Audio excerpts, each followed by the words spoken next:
तीसरी लहर के बीच भारत में वैक्सीन का टोटा। मानसून में आसमान से टूटा मौत का कहर।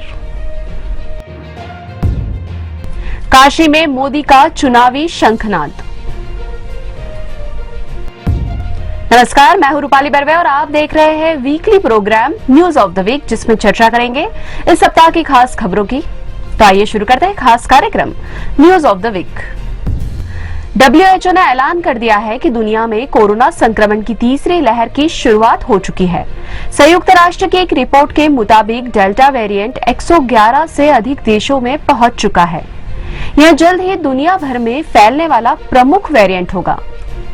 WHO ने चेताया है कि कोविड-19 के और भी ज्यादा खतरनाक वेरिएंट्स फैल सकते हैं। 11 दिन में ब्रिटेन और अमेरिका में नए केस दोगुना हो गए हैं, जबकि इंडोनेशिया में 40,000 के आसपास नए मामले सामने आ रहे हैं। भारत में प्रधानमंत्री नरेंद्र मोदी भी तीसरी लहर को लेकर चिंता व्यक्त कर चुके हैं। उन्होंने कहा कि इसे रोकने के लिए प्रभावी कदम उठाना आवश्यक है। एम्स डायरेक्टर रणदीप गुलेरिया ने भी लोगों को सोशल डिस्टेंसिंग, मास्क पहनने और वैक्सीनेशन की नसीहत दी है। वैक्सीनेशन के मामले में भारत में लोगों को काफी मुश्किलों का सामना करना पड़ रहा है। घंटों इंतजार करने के बाद भी उन्हें खाली हाथ लौटना पड़ रहा है। इस मुश्किल वक्त में वेब दुनिया ने वैक्सीनेशन केंद्रों पर लोगों से जानी टीकाकरण की हकीकत। मेरी उम्र 60 साल की है। मैं इतने दिन से भटक रही हूँ, मुझे वैक्सीन नहीं मिली है। सब दूर जहाँ भी जा रही हूँ सब यही बोल रहे हैं कि अभी नहीं है।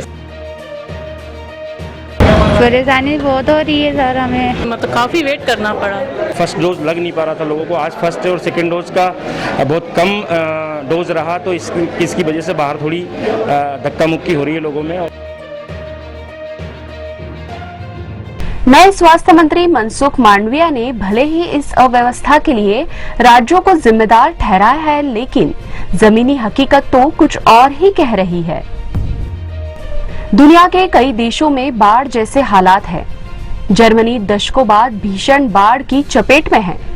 बाढ़ के चलते जर्मनी और बेल्जियम में 100 से ज्यादा लोगों की मौत हो चुकी है। जर्मनी में कई शहरों को खाली कराया गया है, साथ ही लोगों को सुरक्षित स्थानों पर जाने की सलाह भी दी गई है। भारत में भी मानसून के बीच देश भर में आसमानी बिजली गिरने से हाल ही के दिनों में करीब 100 लोगों की मौत हो गई। जयपुर में आमेर किले के वॉच टावर पर गिरी बिजली ने तो सबको हिलाकर रख दिया। एक ही जगह 2 बार हुए वज्रपात में दर्जन भर लोगों की मौत हो गई।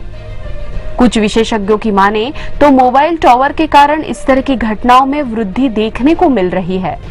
उनका कहना है कि मोबाइल की टावर उच्च तरंगों की वजह से वातावरण आयोनाइज्ड हो जाता है, जिसकी वजह से बिजली गिरने की संभावना बढ़ जाती है। हालांकि थोड़ी सी सावधानी रखकर इस तरह की घटनाओं से बचा जा सकता है। इन बिजली गिरने की घटनाओं से हमें सीख लेकर हमारे गैजेट्स का हमें सीमित प्रयोग करें। हमारे जो 4G 5G टेक्नोलॉजी के टावर लगे हैं उनको सीमित मात्रा में उपयोग करें, जिससे कि इस प्रकार की जो घटनाएं हैं, बिजली गिरने की जो घटनाएं, उसको कम किया जा सके। और जब भी इस तरह की संभावना है, जब हैवी रेन आ रही हो, बिजली गिर रही हो, तो हम ये प्रयास करें कि हम घर में अधिक से अधिक रहें और गैजेट्स का हम कम से कम उपयोग करके खतरे को कम कर सकें। काशी में मोदी का चुनावी शंखनाद। देश के सबसे बड़े सूबे उत्तर प्रदेश में विधानसभा चुनाव के लिए सियासी शंखनाद हो गया है।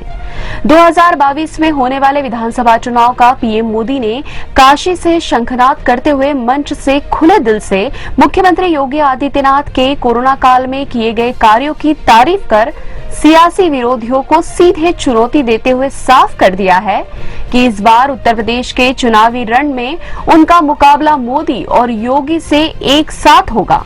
चुनाव से ठीक पहले काशी को एक साथ 1500 करोड़ की सौगात देकर एक तरह से पीएम मोदी ने भाजपा की चुनावी जीत का मास्टर स्ट्रोक चल संकेत दे दिया है कि भाजपा विकास के एजेंडे पर चुनाव लड़ेगी।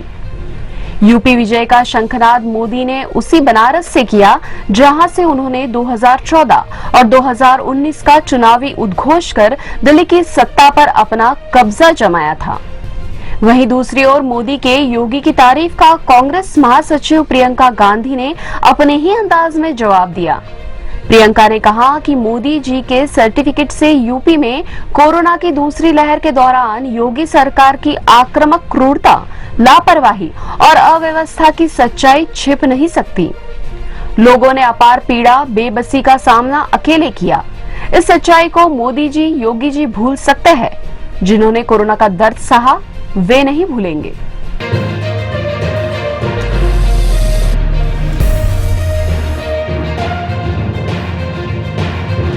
फिल्म थिएटर्स को कोरोना और सरकार की नीतियों के चलते नुकसान उठाना पड़ रहा है। पेश है वेब दुनिया नाउ की खास रिपोर्ट। कोरोना के कारण आईसीयू में सिनेमा घर। कोरोना के कारण भारतीय फिल्म इंडस्ट्री को भी बड़ा नुकसान हुआ है, जिसकी सबसे बुरी मार पड़ी है सिनेमा घरों के बिजनेस पर। लगभग 17 महीनों से सिनेमा घर बदहाल अवस्था में है। सरकार को करोड़ों रुपए टैक्स के रूप में अदा करने वाले इन सिनेमा घरों की कोई सुध नहीं ले रहा। कुछ भी सरकार की तरफ से कोई राहत नहीं मिली, न कोई प्रॉपर्टी टैक्स में राहत मिली, न कोई बिजली के बिलों में राहत मिली। जबकि गवर्नमेंट को, सरकार को सिनेमाओं से करोड़ों का टैक्स देते हैं हम। फिल्म इंडस्ट्री के लोग राहत के लिए लगातार मंत्रियों से सहायता मांग रहे हैं। मध्य प्रदेश के गृह मंत्री नरोत्तम मिश्रा से जब फिल्म इंडस्ट्री के लोग मिले तो आश्वासन ही मिला। फिक्स चार्ज और मिनिमम बिलिंग के जो बिल बहुत ज़्यादा आ गए अभी 16 महीने के अंदर सिनेमाओं के, उसके लिए हमने रात के लिए उनसे रिक्वेस्ट करी। उन्होंने आश्वासन दिया है कि गुजरात वगैरह के जो भी आपके आदेश आते हैं वो लेके आप भोपाल शीघ्र आ जाइए। हम आपकी मुख्यमंत्री जी से मीटिंग करवा के आश्वासन उन्होंने इसके लिए दिया हमारे को। आश्चर्य की बात तो यह है कि सिनेमाघर मालिकों को फिल्म इंडस्ट्री के अंदर से भी सपोर्ट नहीं मिल रहा। भारतीय फिल्म इंडस्ट्री का व्यवसाय प्रोड्यूसर्स, डिस्ट्रीब्यूटर्स और एग्जीबिटर्स के बीच होता है। सबसे बुरा असर एग्जीबिटर्स पर ही पड़ा है। बाहर से तो छोड़िए, फिल्म इंडस्ट्री के अंदर से भी थिएटर्स वालों को कोई सपोर्ट नहीं मिल रहा है। फिल्मों में अन्याय के खिलाफ लड़ने वाले इन सुपरस्टार्स की चुप्पी चकित करने वाली है। महीनों से ठप होने के कारण फिल्म इंडस्ट्री को करोड़ों का नुकसान पहुंचा है। 20 से 25 हजार करोड़ का नुकसान है। 20-25 हजार करोड़, 20-25 करोड़ नहीं कह रहा हूँ मैं, 20-25 हजार करोड़ का नुकसान है, जो कि भरपाई कैसे गवर्नमेंट करेगी या कैसे होगा ये परमात्मा ही जाने है ना। कुछ प्रदेशों में सिनेमाघर खुलने की इजाजत मिली है, फिर भी सिनेमाघर बंद पड़े हैं क्योंकि बड़ी फिल्में रिलीज ही नहीं हो रही। ये तभी संभव है जब पूरे देश में स्थिति सामान्य हो। सिनेमाघर खुल जाने से ही काम नहीं चलेगा। सिनेमाघर के लिए फिल्में लगेगी और अचानक अभी अनाउंसमेंट कर दिया तो कुछ स्टेट में बंद ही पड़ा है अभी। जब तक ये पूरे स्टेट नहीं खुलेंगे फिल्मों के लिए, जब तक प्रोड्यूसर पिक्चर सप्लाई नहीं करेगा। सिनेमाघर बंद है तो कई प्रोड्यूसर्स ने ओटीटी प्लेटफॉर्म पर फिल्में बेच दी है, जिसमें सलमान खान, अजय देवगन और अक्षय कुमार जैसे सितारे भी हैं।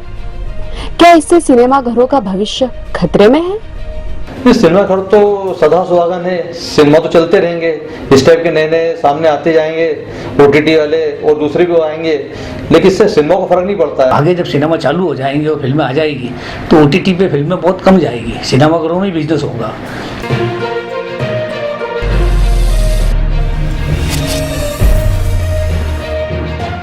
इंग्लैंड दौरे पर कोरोना की चपेट में आए पंत। इंग्लैंड सीरीज से पहले भारत को एक बड़ा झटका लगा है। विकेटकीपर बल्लेबाज ऋषभ पंत कोरोना पॉजिटिव पाए गए हैं। पंत के अलावा गेंदबाजी कोच भरत अरुण और रिद्धिमान साहा को भी आइसोलेशन में रखा गया है।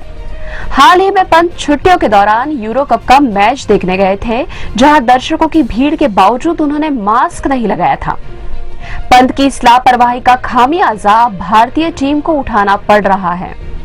पंत के कोविड पॉजिटिव होने की खबर के सामने आने के बाद उन्हें काफी ट्रोलिंग का सामना करना पड़ा। फैंस उन्हें तथाकथित गर्लफ्रेंड उर्वशी रौतेला के नाम के साथ ट्रोल करते नजर आए। वैसे ये पहला मौका नहीं है जब पंत की गलती पूरी टीम पर भारी पड़ी हो। इससे पहले भी उन्होंने टेस्ट चैंपियनशिप फाइनल में सेट होने के बावजूद जोखिम भरे शॉट्स खेले और विकेट गंवा बैठे और भारत मैच में पिछड़ गया। वहीं सौरव गांगुली पंत का बचाव करते नजर आए हैं और उन्होंने बयान दिया है कि हर समय मास्क लगाना असंभव है।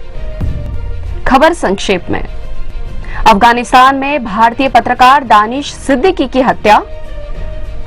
उत्तर प्रदेश में जनसंख्या नियंत्रण बिल का मसौदा पेश। शेर बहादुर देउबा 5वीं बार बने नेपाल के प्रधानमंत्री। T20 वर्ल्ड कप 17 अक्टूबर से ओमान और यूएई में, भारत और पाकिस्तान एक ही ग्रुप में। नोवाक जोकोविच ने जीता विंबलडन खिताब। महिला वर्ग में ऑस्ट्रेलिया की एशले बार्टी बनी विजेता।